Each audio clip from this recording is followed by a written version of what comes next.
All right. Let's see. So 2017. Okay. All right. 70 more minutes. Okay. So let's see. Start recording. Okay. So next we will talk about pthread programming. So I think this part, many of you probably already have some experience, right? So I think we will just actually do some review about the synchronization problem of shared memory programming, and then introduce the API for pthreads. Okay. All right. So yes, we will briefly talk about what's shared memory programming, and then introduce the API for pthreads.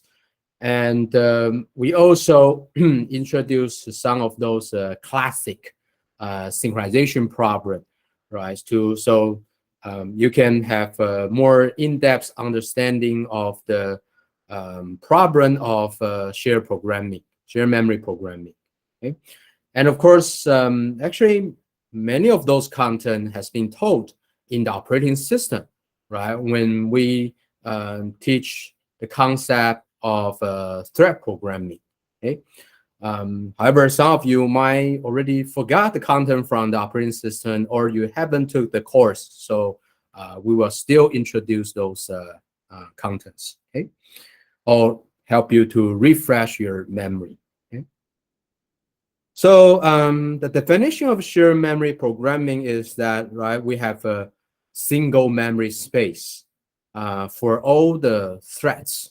Okay, so they can use this shared memory space to directly communicate with each other without even making a copy of the data.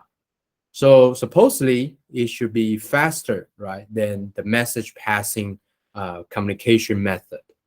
However, as we mentioned, the problem is that you might easily run into those synchronization overhead and the deadlock, or even the cache coherence problem. Okay? And for those three problems, the cache coherence problem usually handled by the CPU core itself or the operating system. So the programmer usually don't need to worry about the cache coherence problem. Okay, but mostly you need to worry about the synchronization issue. And in order to synchronize between threads, you will introduce lock. And if you don't use the locks properly, then you may run into the problem of deadlock. So that's why for shared memory programming, sometimes it's even harder to do the debugging. Okay, and in order to resolve those synchronization issue, sometimes it's cost or synchronization overhead can also be quite large. Okay, so basically for shared programming, shared memory programming, synchronization is the biggest problem. So that's why we are going to review some of the basic knowledge of synchronization at the end of this chapter.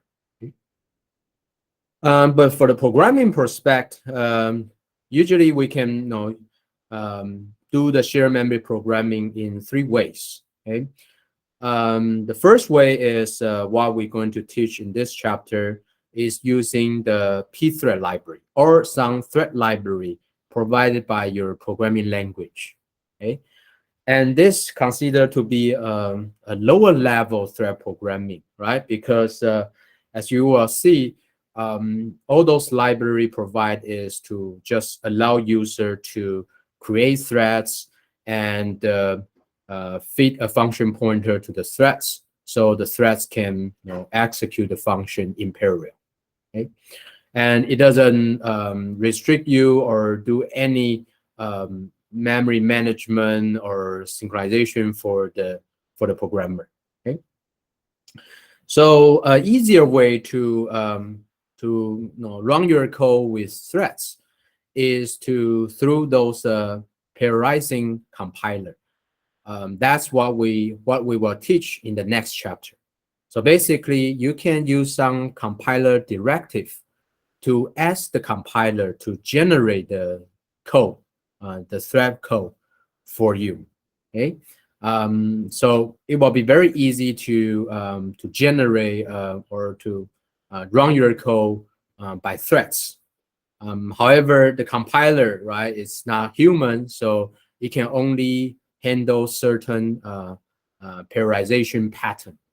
Okay, so it's more limited, but it's a way to, it's a very quick way for you to modify your code and to run it with threads. Okay, and finally, as you can see, even so, most of the time we use threads to do shared memory programming. But don't forget, we can still use processes to do shared memory programming as well, because shared memory programming and thread programming is two different things, right? So for processes, we could also create shared memory between processes and allow them to communicate through this shared memory. Then it's also a form of shared memory programming. Okay? But however, of course, we usually don't do that because, well, use thread will be more efficient and faster than processes, right? And also create a shared memory between processes means you probably need to code some system code and ask the operating system to create that shared memory for you. So it involves more operating system code and more overhead. Okay. So just a quick quick review. I think most of you already know that the difference between process and the threads, right?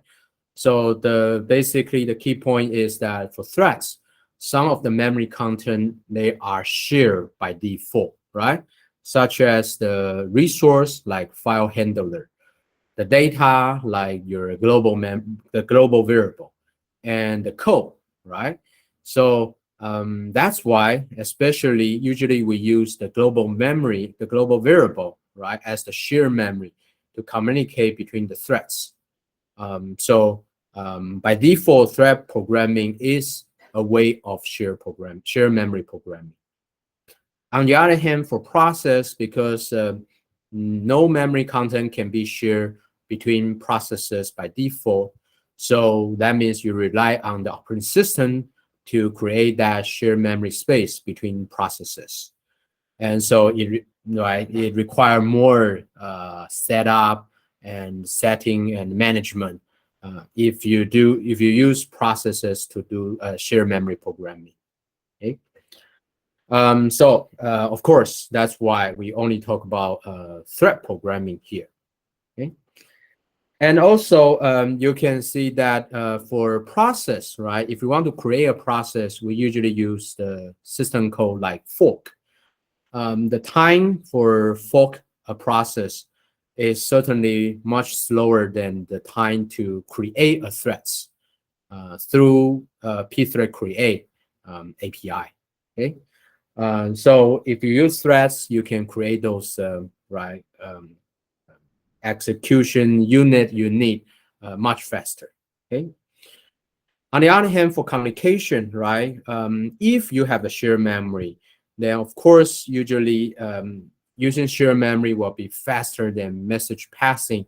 Obviously, because of you can see if you use shared memory, you just do a memory access, so it should be faster than do a memory copy. Okay, and so here you have some performance results, right? To show, right, how much difference in terms of the performance on different hardware architecture. But either way, obviously, if you can use shared memory and you can use thread programming on a single computer, usually it will be faster. However, in real world, right, everything could happen. It all depends on how you design your parallel program, how you implement it, right? So actually, it's not uncommon, okay, to see the case that purely use process is faster than threads. you could see that as well, right? It all depends on how you implement it. So it may not be may not be always the case, for any parallel application. But if you are the one to implement a parallel algorithm, then you might want to use threads and achieve better performance than using processes. Okay? All right. So next, we will just quickly introduce the API for pthreads before we have the class break. Okay. So what's pthreads? Okay, pthreads is a library. Okay. Actually, I should say no. Pthread is an interface as well as a library. The reason it's an interface is because again, the API we will introduce is defined by the pthreads interface. And as a matter of fact, this API is already included to the interface of operating system or to the interface of the proxy interface. Okay. So the reason is because, right, all the hardware architecture, all the CPU today are already multi-core. So thread programming is a natural way to run your processes or run your program on the multi-core architecture. So most of the operating system already support or implement the pthread or the thread library, right? It's already even part of the kernel code. Okay. And for pthread, the reason we have a P in front because this is the thread library and the thread interface defined and implemented by the proxy operating system. So the P stands for proxy. So it's a proxy interface thread library. Okay. All right. So so pthread is the most general, right? You usually have that on any Linux system without install any additional library. Okay? And the API for pthread library are just a few. At least the one we need to use are just a few. Okay? The first one is the API to create the thread, right? It's called the pthread create. Okay? And as we mentioned, when we create a threads, how the threads will work is that after the thread is created, it will be asked to execute a function code. So when we create a threads, we need to give in the function pointer, okay, like showing here the third argument. And of course, a function, right, need to have some input argument. So the fourth argument for the pthread create code is the argument for the function code. Okay? And you might wonder why if I need to give multiple input argument for my function code, how can I do that? And the answer is simple, right? Through data struct, right? So you can package your older argument to a single data struct and pass the pointer of that data struct to here. And so you can unpack the data struct and retrieve all the argument you need for this function code. Okay. And the first argument for pthread create is the function is a handler of the thread returned from the API. And this handler will be used by the rest of API we're going to introduce, right? This is how we can interact with the thread we create. And finally, the second argument is an attribute. So we won't talk about the detail. If you have interest, you can check out the API reference and to see what attributes could be set and what's the meaning of those attributes. But basically, those are the attributes and the configurations to manage or to control how the thread library will manage your threads for execution. Okay.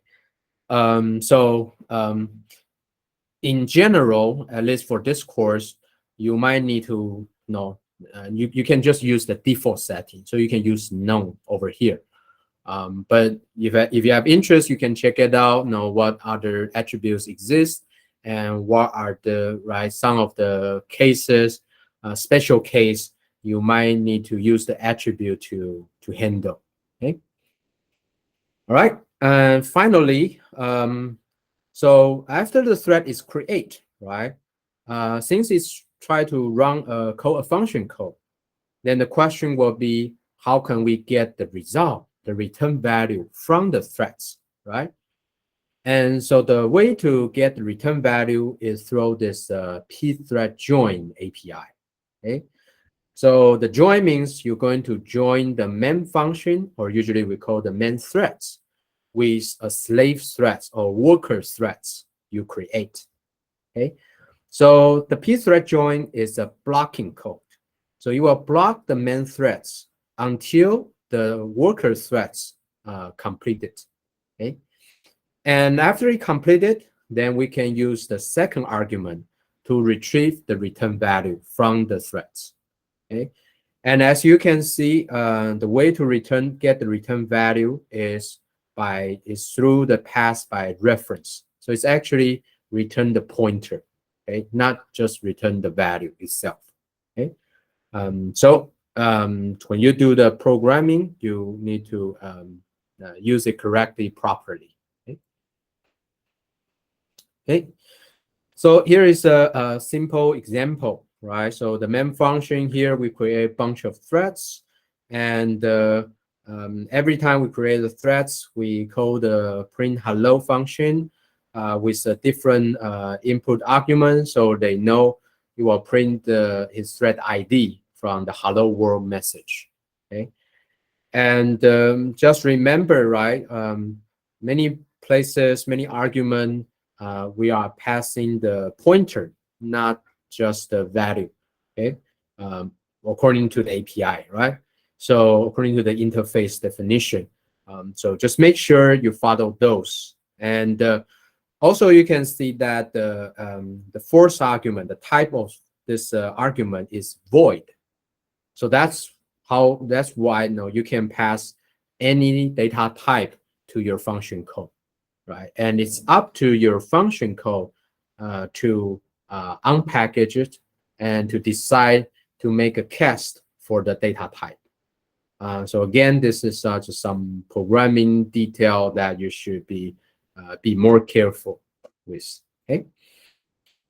All right. So it's pretty much it. So in this case, we create the threads, and at the end, here we don't even call the join. We just finish the program after all the threads exist. Okay. Okay, so next is join.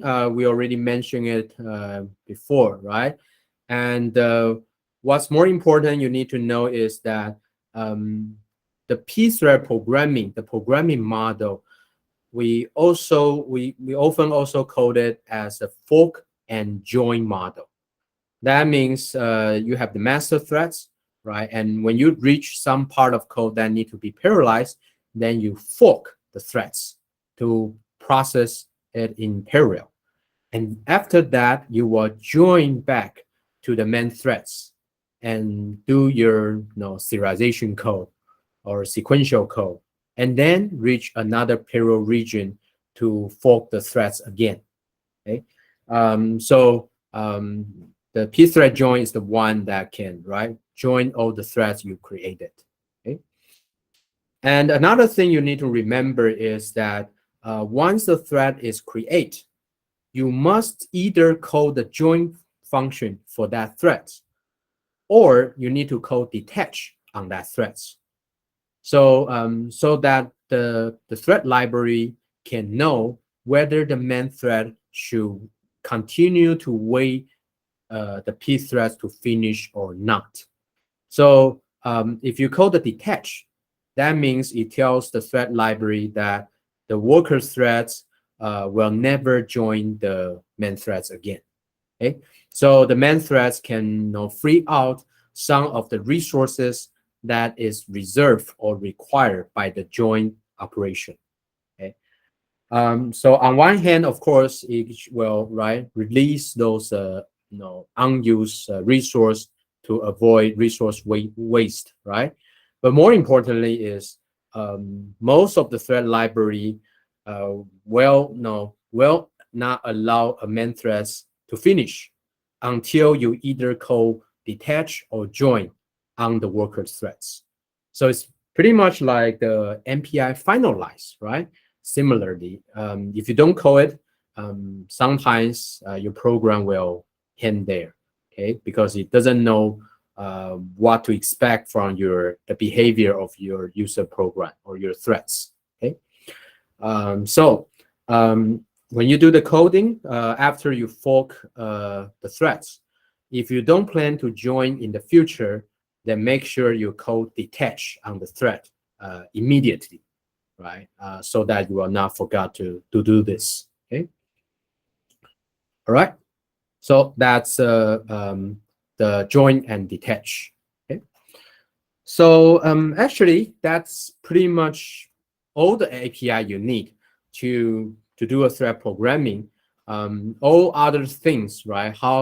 What the function should be written, how the threads can be communicated through a shared memory, global variable, it's all up to the user.